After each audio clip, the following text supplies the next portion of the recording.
Who took the bomb?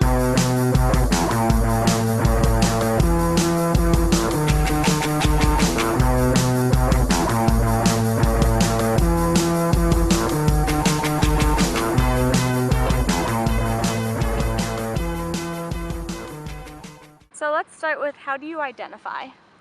I identify as a cisgender male, heterosexual male. And religion, race, Oh, class? everything. Yeah. What is my life? Yeah, I would say I'm Christian, leaning more towards a charismatic sort of doctrine. I am a second of 4 children from a small town, Colorado. So Colorado native, but like West Slope, very different from Denver Metro. And I'm a computer science major. I guess I should mention that. I'm a 3rd year here at DU. And anything else that's relevant, not that I can think of. I'm a white, able-bodied, straight, cis man. Straight? Yeah, probably. We'll see. African American. Yeah, African American, I guess, is the only other identity I really have. And a woman, yeah, so. Identify as a male, as a Christian, as a Caucasian, and an adult, I guess. Race, Caucasian, sexuality, straight, religion, don't identify with religion, and middle to upper class. I am a Caucasian male, Jewish, and most likely in the middle to upper class. I am a straight male. I'm a sophomore, and I am Jewish. I'm a white, heterosexual female who grew up with religion but don't practice. Mexican American, yeah. I'm a straight white male. Pretty Wonder Bread, I guess. Well, I'm Christiana, so I identify as Christiana. I'm a white female, yeah. I am a Caucasian female. I am straight. Socioeconomic class, is that what you... I'm from Boston, Massachusetts. I'm in like the higher percentage, like upper middle class. I'm Italian. Yeah, that's me. And I identify myself as a male. I identify as a female, heterosexual, just kind of the stereotypical heteronormative type, I guess. I identify as a female, and I identify a lot as a Jew. That's pretty much my main identifying factors. In growing up, were you ever called a sissy? Yeah, I was, growing up, I was definitely the, not masculine, very effeminate, often called gay, you know, that kind of, most of my friends were girls, stuff like that, so yeah, definitely.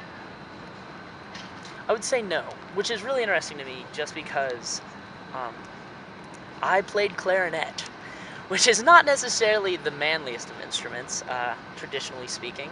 Still in the sense of calling me more so, like more feminine than what society would portray me as a masculine adult. I think they saw vulnerability.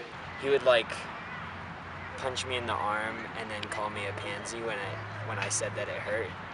It's definitely a little bit more emotional than a lot of other guy friends, which sometimes I guess could have been seen as that.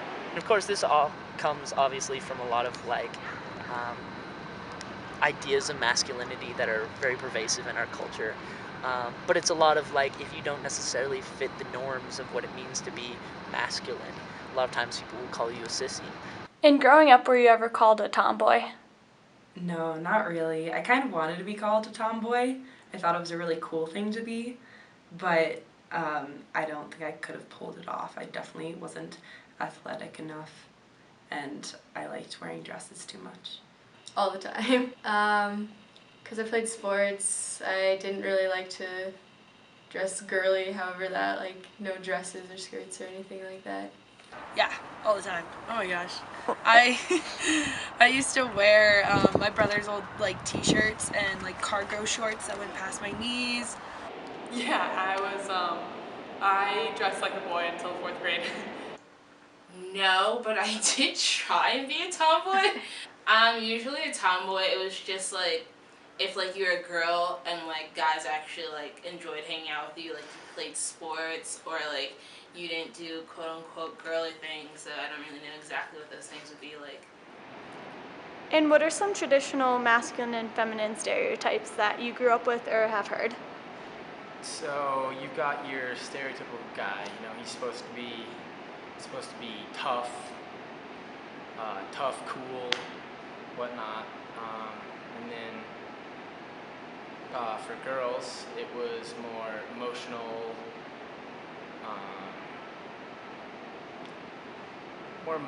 drama queens. Guys are good at sports, girls aren't. A lot of, like, especially when we were in elementary school, like what we played with, like guys playing with cars and girls playing with Barbie dolls, and I liked Polly Pockets, but like that's kind of what girls played with. And then growing up, it's like the thinking about future professions. Girls, I don't know, I always picture girls as teachers, working in the fashion industry, and guys more in the business world and in the science world.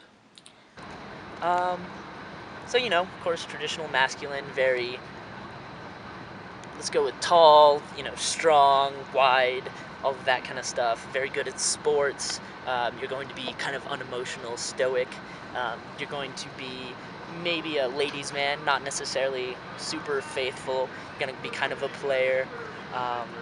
Those are a lot of kind of stereotypes of the, I wouldn't say ideal, but something that some men strive for.